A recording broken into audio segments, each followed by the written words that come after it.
recording? I we are recording. Bet.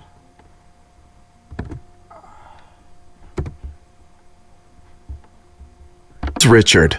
He is the calmest patient of. Alright, bet. We're gonna be reacting to. Hey man, first off, hey guys, it's your boy King A back for a brand new video. Oh shit, what the heck? Anyways, as you guys can see, it's your boy King A back for a brand new video. I am back with a brand new video as usual. Not usual.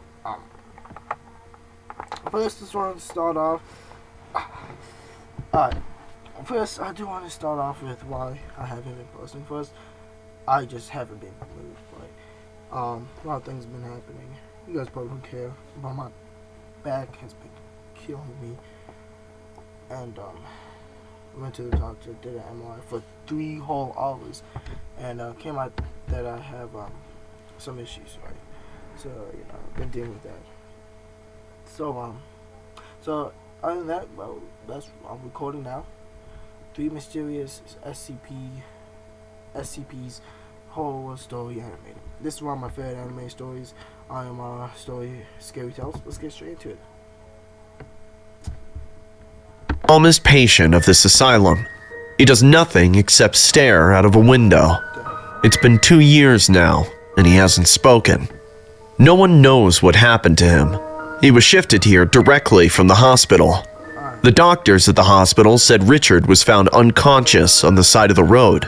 He was heavily wounded and was bleeding terribly from a serious head injury. A generous man took him in his car and brought him to the nearby hospital. The doctors at the hospital managed to save his life, but Richard didn't say a single word. They found out his whereabouts from the cops. One thing is sure, that none of them knows how a renowned scientist ended up in a mental asylum. What happened to him? 3 years back, Richard was a completely healthy and happy man. After finishing his college degrees, he took a job as a junior researcher in Canada. Canada, bro. Nothing bad happens there. He worked there for 2 years and did quite good for himself. He received acclamation for his notable contribution to medical science and bought himself a house in North Carolina. What the heck?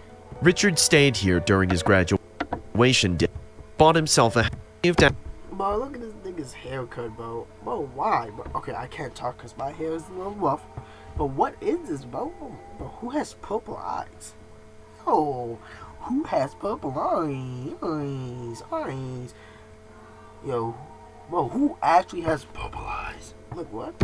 acclamation for his notable. We're gonna skip because Richard stayed here during his graduation days. He joined as a lecturer and. Hey man, this chemistry stuff, bro. This not even how it was like. I don't know. Is this how they write it, bro? What's up with this -190? His very own university in North Carolina. Life settled for him. Every day, he woke up, made himself breakfast, and then drove to the university. It's a 15 to 20 minute. I'm not picking my nose. It's like I have a huge blister or whatever. I popped it. Now it's bleeding, and then it dried up. So like the calluses or whatever. But yeah, I'm not gonna mess with it. Minute drive to the university from Richard's house. His class continued till 5 p.m. at the university, and after that, Richard worked on his research papers at the university lab. The work pressure was so much that Richard never had the time to feel lonely. One night, Richard was driving home after work. He was feeling exhausted and tired. All he wanted was to Never drive when tired, man. I'm telling you. It's like the same, if not worse than being drunk. reach home and lie down on the bed. The road was empty. Huge trees stood at the side of the roads. The shadow of the trees, combined with the dim street light, made the night darker. The bright headlights of Richard's car showed him the way. Richard looked at his watch. No! I try to skip it.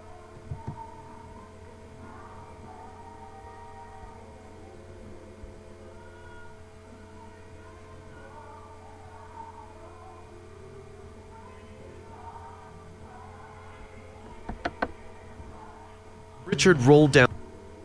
It was 10:30. He was used to driving home late at night. Richard rolled down his car windows and cool air touched his face, giving him some refreshment. Best feeling, driving, listen to music with your siblings. Driving at night, with me is my sister. Driving at night, listen to loud ass music. It's the best feeling, man. And just talking, best feelings. Grabbing snacks, like McDonald's or whatever, best feeling ever. He was thinking to turn on the speaker, just when his eyes went to the left side of the road. Why is she walking alone in the middle of nowhere at this hour of the night? Richard thought to himself. He slowed down the car. Yo, what? Whoa, what was that? And went close to her. Nah, not me, man. Not me, man. COVID. First off, COVID. Second of all, I'm not gonna be like those horror movies. You know what I'm saying? Like, I'm not gonna get killed. Like, that's how people get killed. Nah, I'm not doing that. Straight up, I'm just gonna, like, drive. Oh, damn, you good? Oh, okay. You know what I'm saying? Now, yes, she could have been in danger. She could have had help. But I could have helped her, and she could have killed me, or the person who was going after her could have killed both of us. So, you know what I'm saying? Like... "Hello, miss. Is everything all right?" The girl didn't reply. Yep, if she doesn't reply, tough luck. I'm keep on driving. She didn't even turn back once. She just kept walking, like before. Miss? Do you need a ride? Hold on, this beat going crazy. Like before. Miss? Do you need a ride? Hold on. How far will you go? Well, my house is 10 minutes from... Why would you say your house is 10 minutes from you? Never disclose your location. That's a location. 10 minutes, like... here. Where are you going? To my house. It's near the lake at the end of the road. Nah, that's all the killer says. All the killer says that. It's by, an abandoned place, like 10 miles off where no one else lives. It's just completely just me. So can you drop me that? No. Tough luck, man. I will take the left turn ahead. Richard realized that this girl was going in the opposite direction of his house. But, out of concern for a girl walking alone late at night, he's... Hey man, I know y'all feminists gonna get mad at me if someone's at you watching this. But y'all gonna get me, hey, you gonna go walk in the middle of the streets at night? Look, man, it's a dangerous world out here, man. And I'm following the first laws of nature, man. You come first, man. We'll talk. Like, people always talk about self-love. It's not selfish, it's selfless. Yes, this is self-love. This is self-help. You know what I'm saying? Like, I'll call the cops for her, man. I'll stay in the car. You know what I'm saying? I'll stay in the car. And I'll be there. I'm like, yo, you good? Okay. Roll up the window. So I'm staying in the car. Foot on the gas, ready to... You know what I'm saying? But nah. Said, I don't mind dropping you off, miss, if you're okay with that. The girl turned around. That kind of... Her eyes were wide and bright. She had a beautiful face, but her skin looked so pale. There was a painful expression on her face, as if she forgot to smile forever. She didn't sit beside Richard. She walked to the other side of the car and sat in the back seat. Richard felt a bit insulted by her behavior, but then he thought that she might be feeling scared. Richard started his car without wasting any time. He will drop her and then head home. The girl was sitting quietly. She's just too quiet, Richard realized. If this is like a serial killer, like SCP, I'm thinking, bro, that's the best idea. Like, people always stop for a girl. For a nigga, they'll just drive right past. Like, he could be bleeding, he could be calling for help, they'll drive right past, right? Me, same thing, you know what I'm saying? I ain't trying to get killed. But female people always stop, so she can easily kill people. Yo, that's like IQ 10,000. That's why I'm like IQ. She's IQ 10,000. I'm IQ 11,000. Because I know that. So I'm just going to keep on driving. You know what I'm saying? But, yo, you deserve it. You finna get killed. The girl took off her red jacket. Richard rolled up the window and... she gonna take off the t-shirt. She gonna... You know what know what I'm saying? Turned on the car AC for comfort. It gets extremely hot in summer in North Carolina. Take the left turn, the girl said in the same soft voice. Richard took the turn and kept driving ahead. He knew she would let him know once they reached near her house. After driving for 5 minutes in pin-drop silence, Richard decided to speak up. So, you live with your family, miss? He asked. Just me and my mom. I see. So, what do you Mamas go? do? Are you a student? I was, the girl replied. It was becoming tough to make conversation with this girl because she showed no Just shut up then. enthusiasm in talking to Richard. Hence, the awkward silence once again took place in the car. But the silence didn't stay long this time. Richard was driving on the empty road with no one around. Suddenly, they came in front of an old cemetery, and the girl's behavior changed drastically. She As soon as that happens, man, get out of my car and I'm driving back home. started to scratch the car window with I'm going to stop the car, drag her out of my car, and get back and drive back home. Nah. her nails while screaming violently. It was as if she was But she could be like traumatized, so like, I don't know. dying to get out of the car. She could be traumatized. What's wrong? Why are you screaming like that? Open! Let me out! Let me out! What the hell? Richard unlocked the car door. The girl almost bolted out of the car and ran inside the graveyard. Richard's heart was beating like a drum. He had no idea what just happened. Richard Why would you get out? Why would you get out? I'm sorry. I'm staying in the car. I'm driving back. I'm guessing that's where she lives. She might be a graveyard person, so that's cool. I'm driving her back. came out of the car. Miss? Miss, where are you? He called out for that girl, but she died. Hopelessly, Richard got into his car again and returned home. He was about to get out of the car when he noticed a red jacket lying on the back seat. This I see what she's doing. You see what she's doing. Okay. Oh. See, I left my jacket at your car, so well, look like I'm glad to meet you again. I see what she's trying to do. Yeah, nice try. That's actually pretty good. must be the girl's jacket. Game up. Richard decided to visit her house the next morning and return her jacket. He needs to check out on her. Richard took a shower and finished his dinner. The entire night, he couldn't help but think about that girl. Don't know why, but she seems so familiar to Richard. Backcountry, this is Hannah. Hey, how breathable are the tanks and teas backcountry makes? I mean, To Richard.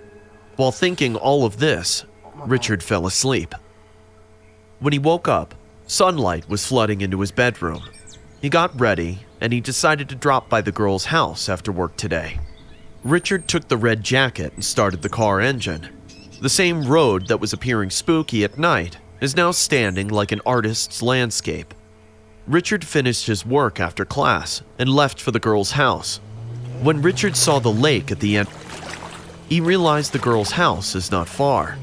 The moonlight made the lake water glitter in the dark. After 2 to 3 minutes, he saw a small wooden house on his left. The house looked quite old. With hesitation, Richard rang the doorbell. A few minutes went by, but no response came. He again rang the doorbell. This time, he heard slow footsteps approaching the door. A feeble old woman opened the main door. She seemed old, but her face looked older from sorrow and pain, just like the face of that girl from last night. Ma'am, my name is Richard. I gave your daughter a lift last night while she was coming home. I would have dropped her home, but she got off near the cemetery without saying why. She even forgot her jacket in my car. I hope she got home safely last night. I just came to give her jacket. Where you at? If you can... Ma'am? What's wrong? Is your daughter all right? She dead? This can't be my daughter's jacket. There's no way that she could ask for a lift. Why not? It's been 7 years since my daughter was found dead in that cemetery. Some monster gouged her eyes and cut out her heart. She died a horrible death. My poor Lydia. The woman broke down into You're awful sorry. And it's a cartoon. tears, Yo, holding that's the main crazy. door. Richard noticed a big photograph hanging on the wall nearby.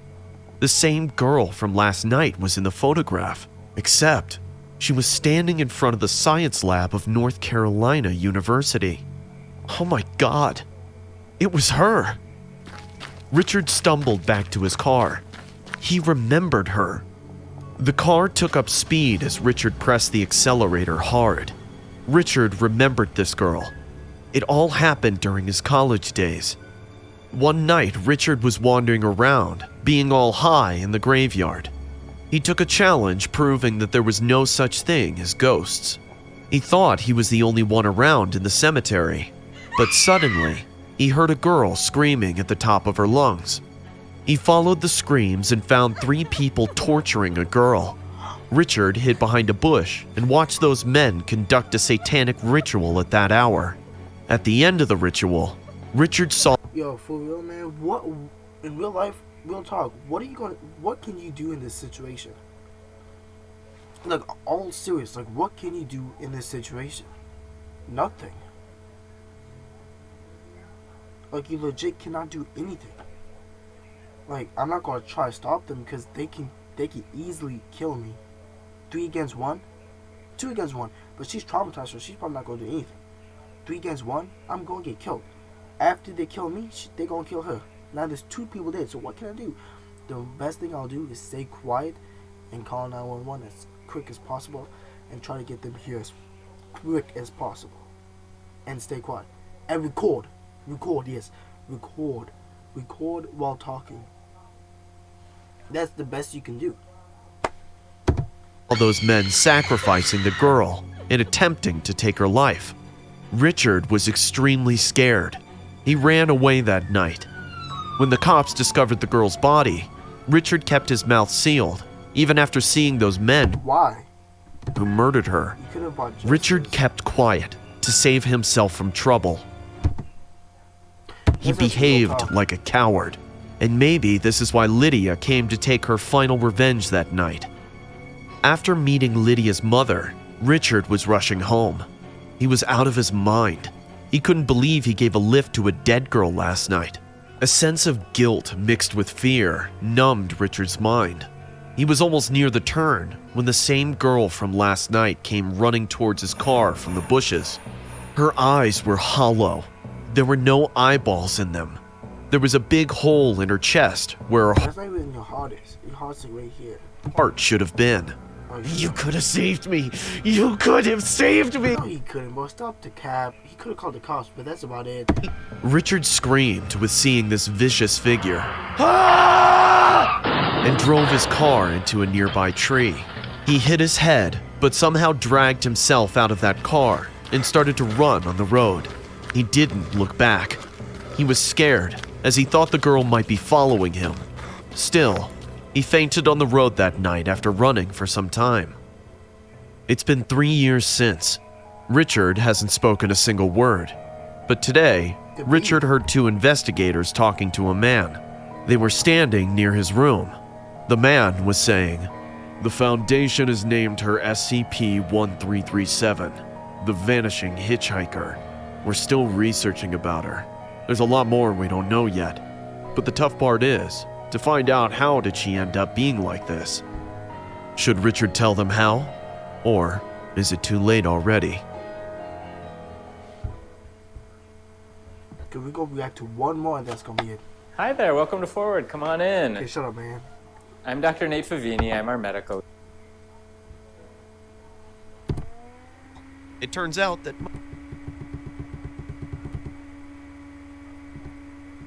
he is well aware of these highly secretive projects. Chris smiled and said, "I'm glad I found you. No one would have understood me better than you." The next morning, Chris took the first flight. As soon as he reached the airport, he saw an official waiting for him near the exit gate. He knows the guy. His name is Charles. In the SCP Foundation, everyone is familiar with each other. "Welcome, sir. How was your flight?" "It was good. Tell me, Charles, how many students died in the last 4 days? 2, sir. What? But we haven't managed to find their bodies because none of our people managed to reach the end of it. I see. Did you seal the door? Absolutely, sir. Everyone in the university is already terrified. It should be. Hey guys, Chris got inside the car. Sorry, y'all, Charles but I'm sat trying to right find next to another him video to and edit gestured to for the tomorrow. driver to begin. Long, winding mountain roads made the journey quite pleasant, but Chris was too worried to enjoy the view. Did you interview the campus staff? No, sir. We were waiting for you This might only. be a good video Okay. to react to. Once we reach, this will be our first job. Yes, sir. No. There hasn't been any strike of a serial killer or abduction of any sort. The university of this area is going through a weird but intimidating danger. There have been incidents of people disappearing in the university building. So far, 2 students have disappeared, and surprisingly, both of them were last seen taking the abandoned basement stairs at the old building. Chris has come to investigate this mysterious staircase that people take and never return. This is so far the most unique phenomenon observed by the SCP Foundation. Students or any working person of the university are terrified to go to the old building, which is also the main building of the campus. At around 11 a.m., they reach near 1, 2, 3, 4, 5, 6, 7, 8 arms in my bed. Armies in my the soldiers university in my gate. The campus was strictly maintained by SCP personnel. As soon as Chris got down from the car, a crew member came rushing towards them. Sir, the university janitor, Mr. Brown, has gone missing since morning. The librarian is saying she saw him early morning. He said he was going to work the old building. Charles, you told me you sealed the door. Yes, sir. We did. Then how did another person go missing? Hey, I hope I can grow a beard. Your carelessness has now taken one more life. Idiots! Chris ran towards the old building. Get roasted. But what is this, bro? Why you built like this, bro? Why you built like this, bro? Bro, why you built like... Look at this, bro. How your legs gonna curve inward like this, bro? But what are those? What are those? Bro, what is this? The 2 crew members, along with Charles, followed him immediately.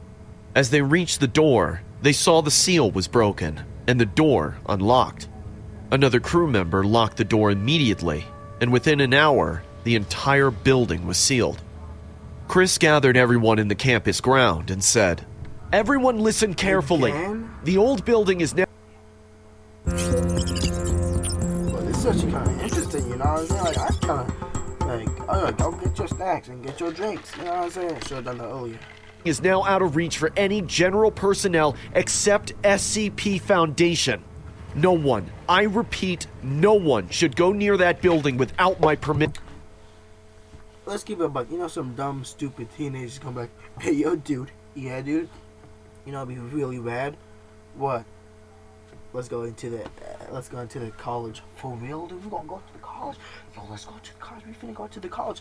Yes, man. Let's go. Yeah. They go in there. Man, that's so cool, man. Let's. No homo. Drinking a beer right there. Like, yo, this is cool. Hey, yo, John. Where you went? You know what's gonna happen.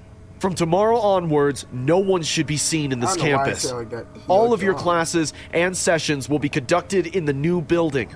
Your principal, Miss Rose, will share all the class details. Okay. Your life could be in danger if you do not listen and obey my instructions. It is extremely terrifying to imagine how 2 young students... Let's keep it a buck. You know, some feminists gonna be like, why do I have to listen to a man? No.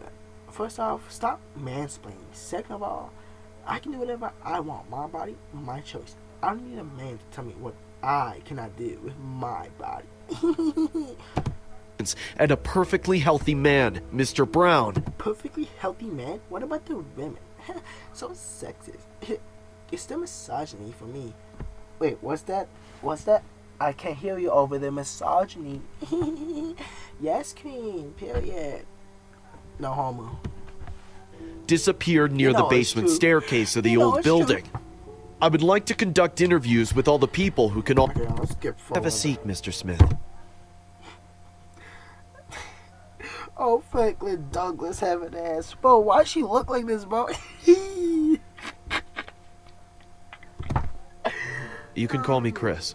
Okay, Okay, Chris. Chris. You have to help me. The trustees are going mad over the student's mysterious No disappearance. dip, Shalom. And now the janitor. I'm out of my mind. What the hell is going on here? If you want us to help you, you're gonna have to calm down and tell me everything you know about this staircase. Miss Rose drank... I know the staircase. It's the staircase. When you go, it's forever and forever, and then you see a face. water. Piece number... No. Renovated. The door... Let's go talk to the others. Down there. Later. I'm trying to skip it. Standing at the corridor. The crew members were talking to them. Chris was thinking to start the interview when suddenly, corridor. Charles, the two, just as the cleaning guy came to Chris with a scared face. What were you saying about the child crying? Chris asked. Yeah, there's a kid crying and you can't hear it. You hear it, so you keep on going, but no matter how far you go, you can never get near it. And then you're gonna see a face with nothing else, just a white face. It says nothing else, no body. It's just looking at you, and you get so scared. The boy said a dead child After that, haunts I the don't know. basement staircase. Whenever the elevator is out of order, the child starts crying. People eventually take the staircase when the lift isn't working, but very few people know that the basement staircase is abandoned and there's no use of it. But once you step inside to never follow mind. the child's cry, Never mind, it's a different. you are doomed. The more you go down, the louder the cry gets. You never reach the Yeah, end, this is the one, and this you is the never one, come this is out the one. again. Prepare the crew members. They'll be going in now. I want to know. Man, is this? Look at that! Look at that! Look at it! They're like, huh? I ain't going in. Yo, I'm good, man. I ain't going in. What's at the end of that staircase? Chris said. Camera. And what is that, sir? Chris looked at the camera closely. There was something in the dark, like a Yes, that's the thing I was talking about. face. But before he could see it clearly, a huge scream of a child took place right near the camera. Both of the crew members screamed, and everything went dark. When they pulled out the ropes, they only found half the bodies of Now, I don't know. I've never heard about this part, but both of the crew Could be members. wrong. It seemed half of their body was sliced by someone in there. The SCP Foundation is still trying to discover the mystery behind the staircase. They won't rest until they find it out. They have named it SCP-087, the Stairway. But Chris received the shock of his life after restoring the footage. Here, we are sharing the same footage with you. Take a look, if you dare.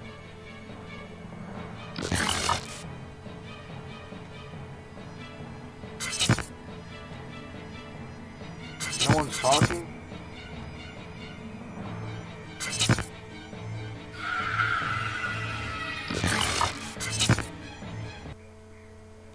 With Fundrise, the same kind of real estate investments that have powered the world's strongest portfolios for decades are now available to